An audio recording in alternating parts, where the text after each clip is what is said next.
אחד הדברים הכי מדהימים ביוגה זה האפשרות לחזק את עצמך מבפנים.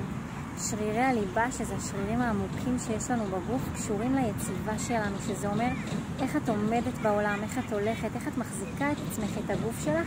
זה קשור לכוח פנימי ששייך באופן ספציפי לשרירי הליבה.